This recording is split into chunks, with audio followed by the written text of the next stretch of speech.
mga kababayan.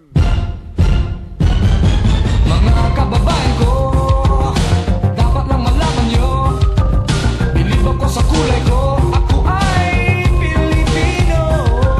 Kung maitim o may puti, meron naman kayo manghi.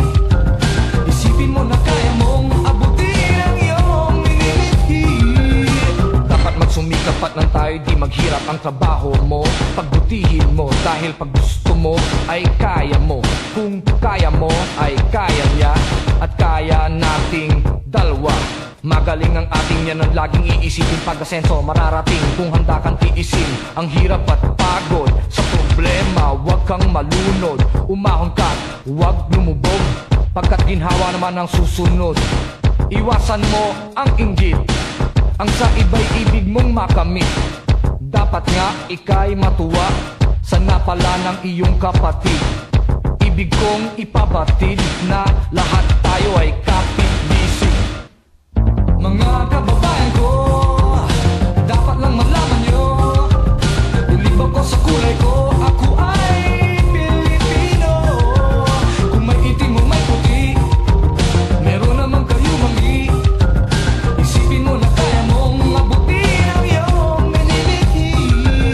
Respetuhin natin ang ating ina, ilaw siya ng tahanan. Bigyang galang ang ama at ang payo niya ang susundan. At sa magkakapatid, kailangan ay magmahalan. Dapat lang ay pag-usapan ang hindi nauunawaan.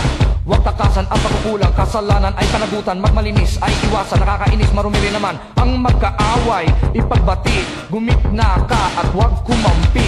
Lahat tayo ay magkakapatid, anumang mali ay ituwid. Magdasal sa Diyos, may kapal, maging banal at huwag hangal.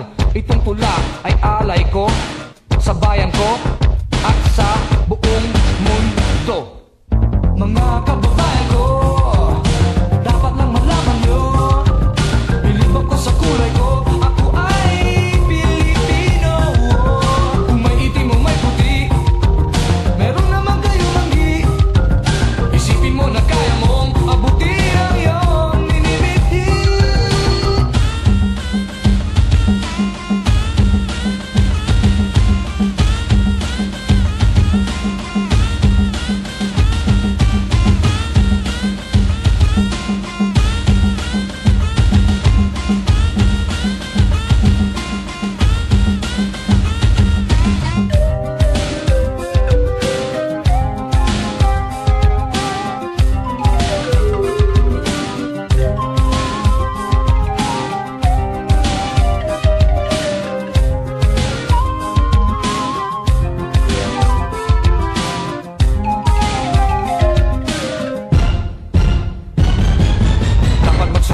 Nang tayo di maghirap, trabaho mo, pagbutihin mo, dahil pag gusto mo ay kaya mo. Kung kaya mo, kaya niya at kaya nating dalawa. Magaling ang ating yan ang laging iisipin. Pag-asenso mararating kung handa kang tiisin ang hirap at pagod sa problema. Huwag kang malunod, umahon ka, huwag lumubog, ginhawa naman ang susunod. Iwasan mo ang pag-inggit, ang sa iba'y ibig mong makamit. Dapat nga ika'y matuwa sa napala ng iyong kapatid. Ibig kong ipabatid na lahat tayo ay kapatid.